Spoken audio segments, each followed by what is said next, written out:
ओम शांति। कर्म किसी को माफ़ नहीं करते, आप कितने ही अच्छे हो, लेकिन यदि किसी के साथ कर्मों का हिसाब किताब सेटल होने का समय आ गया तो उसके सामने आपकी अच्छाई गौण हो जाएगी। कोई नगण्य सी छोटी मोटी गलतफहमी संबंधों में टकराव का कारण बन जाएगी जो आपने सोची भी नहीं होगी। वह बात गहरा मनमुटाव पैदा करने के निमित्त बन जाएगी। फिर आप चिंतन करेंगे, मैंने तो ऐसा कुछ नहीं किया, क्यों अगले के व्यवहार के मेरे प्रति नाराज़गी है।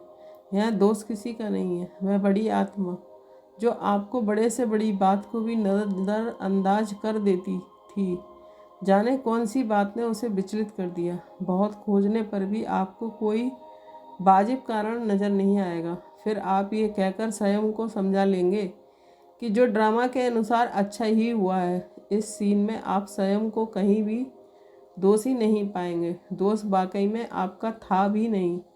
दरअसल कोई घटना जो आपकी जानकारी में भी नहीं थी, वही अगली आत्मा के मनमुटाव का कारण है।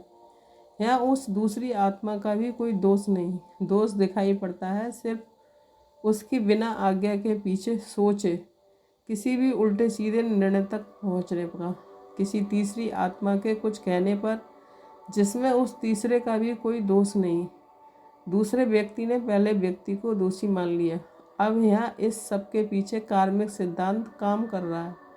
उस आत्मा के द्वारा कभी अंजाम में लाए हुए किसी घटना के फलस्वरूप आज स्थिति ऐसी उलझी जो वर्तमान में किसी का दोष ना होते हुए भी दोनों आत्माओं में दोष की स्थिति उत्पन्न हो गई। इसलिए बाबा कहते हैं, कोई भी निर्णय लेने से पहले त्रिकालदर्शी की सीट पर सेट होकर किसी घटना के आदि मध्य अंत को समझकर निर्णय लो। एक बार जाने अनजाने कोई कर्म हो गया तो वह कर्म फिर हिसाब किताब चुकतू किए बिना आपका पीछा नहीं छोड़ेगा। ओम शांति।